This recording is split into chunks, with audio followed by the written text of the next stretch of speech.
சூர்யா நடிப்பின் நாயகன் என்று அவருடைய ரசிகர்களால் அன்புடன் அழைக்கப்படுகிறவர்.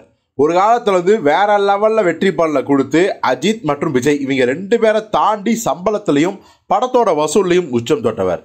அஜித் விஜய் இவங்க 2 பேரை விட ஆந்திராவில் மிகப்பெரிய ரசிகர் கூட்டத்தை என்று வரையும் வைத்திருப்பவர். கேரளாலையும் இவருக்கான ரசிகர் கூட்டம் மிகப்பெரியது. ஸோ இப்படியெல்லாம் பல சிறப்பம்சங்கள் இருந்தாலும் கூட தனிப்பட்ட முறையிலும் அவர் மேலே மிகப்பெரிய மரியாதை மக்களுக்கு இருக்குது. என்னன்னா அகரம் ஃபவுண்டேஷன் அவருடைய கை காசை போடுறாரோ இல்லையோ, மற்ற தொழிலதிபர்கள் மற்ற அரசியல் பிரமுகர்கள் அவங்க எல்லாத்தையும் ஒன்று சேர்த்து பல்லாயிரக்கணக்கான ஏழை குழந்தைகளுக்கு இலவச கல்வியை கொடுக்கிறார். தன்னுடைய கை காசும் போடுறாரு. பட் தன்னுடைய கை காசு மட்டும் போட்டால் அது பத்தாததுனால பல பிரபலங்களை இணைத்து பல செல்வங்களை ஒன்றிணைத்து அகரம் ஃபவுண்டேஷன் வெற்றிகரமாக நடத்திட்டு இருக்காரு. அதனால் பயன்பெற்றவர்கள் எத்தனையோ பேர்.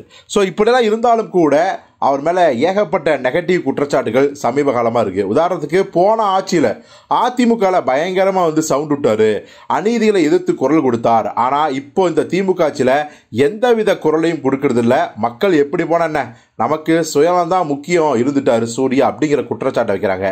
இது ஒரு பக்கம் இருந்தாலும் கூட அவர் முன்ன பிஜேபிக்கு பயங்கரமாக எதிர்ப்பு தெரிவிப்பார், குறிப்பாக இந்த கல்வி விஷயத்தில். ஆனால் இப்போ பிஜேபிக்கும் எதிர்ப்பு தெரிவிக்கிறதில்ல, திமுகவுக்கு எதிர்ப்பு தெரிவிக்கல. எல்லாத்துக்கும் மேலே எந்த விதமான அரசியல் கருத்துக்கள் மக்களுக்கு எதிரான நிறைய திட்டங்கள் கொண்டு வந்தால் அதை எதிர்த்து குரல் கொடுப்பதோ, நாட்டில் நிகழும் பல அநியாயங்களுக்கு குரல் கொடுக்காமல் அமைதியாக இருக்கிறார் சூர்யா. இப்போ கூட தன்னுடைய மனைவி ஜோதிகாவுடன் இன்ப சுற்றுலா போயிருக்காரு அப்படிங்கிற குற்றச்சாட்டையெல்லாம் தொடர்ந்து வைக்கிறாங்க.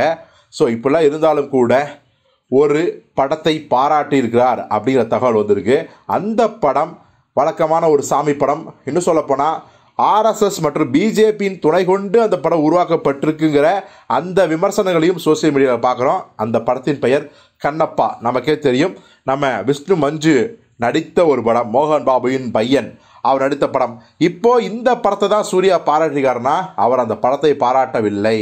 ஏன்னா ஏற்கனவே நம்ம சூர்யாவுக்கு திமுக ஆதரவாளர் அப்படிங்கிற அந்த ஒரு நெகட்டிவிட்டி அவர் படங்களுக்கு மிகப்பெரிய ஒரு பாதிப்பு உண்டாக்கிட்டு இருக்கு. ஸோ இப்போ பிஜேபி படத்தை ஆதரித்தாலும் அந்த பக்கம் இருந்து பாராட்டு வந்தாலும் இந்த பக்கம் இருந்து திட்டு வரும். ஸோ ஸ்டாலின் அவர்கள் சொன்ன மாதிரி 2 பக்கமும் மத்தள அடி எனக்கு அப்படிங்கிற மாதிரி சூர்யாவுக்கு அந்த பிரச்சனை வந்துடும். ஆனால் அவர் தன்னுடைய நண்பர் விஷ்ணு மஞ்சு இருக்கார் பார்த்தீங்களா, மோகன் பாபையன், அவர் தான் அந்த கண்ணப்பா ஹீரோ. அவரை வாழ்த்தி பாராட்டி அவர் ஒரு விஷயம் பண்ணியிருக்காரு, ஒரு அறிக்கையை வெளியிட்டிருக்காரு. அதுவும் அவருக்கு அவர் நம்ம விஷ்ணு மஞ்சு சூர்யா பாராட்டின அந்த க்ரீன் டீ கார்டை பார்த்தீங்கன்னா இன்ஸ்டாகிராம் ஸ்டோரியில் வச்சு ரொம்பவே மிரண்டு போய் நன்றி சொல்லியிருக்காரு.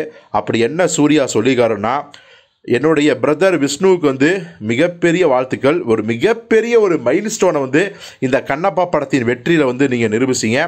உன்னுடைய பேஷன், ஹார்ட் ஒர்க், உண்மைத்தன்மை எல்லாமே உன்னுடைய கடின உழைப்புக்கான அறுவடையை இந்த படம் பண்ணியிருக்கு. ஸோ நிச்சயமாக பல இதயங்களை உன்னுடைய வெற்றி தொற்றுருக்குது. கண்டிப்பாக இதை விட மேலும் மேலும் வெற்றி பெற என்னுடைய வாழ்த்துக்கள் அப்படின்னு சூர்யா சொல்லியிருக்காரு. இதை இன்ஸ்டாகிராம் ஸ்டோரியில் நம்ம விஷ்ணு மஞ்சு ஷேர் பண்ணிக்காரு. ஸோ இதுலேருந்து சூர்யா மேலே இன்னொரு விமர்சனம் வருமா, இல்லை இது அந்த நடிகரை மட்டுமே பாராட்டியிருக்கார் அப்படின்னு அப்படியே ஸ்மூத்தாக விட்டுருவாங்களா அப்படிங்கிறத பொறுத்திருந்தே பார்ப்போம்.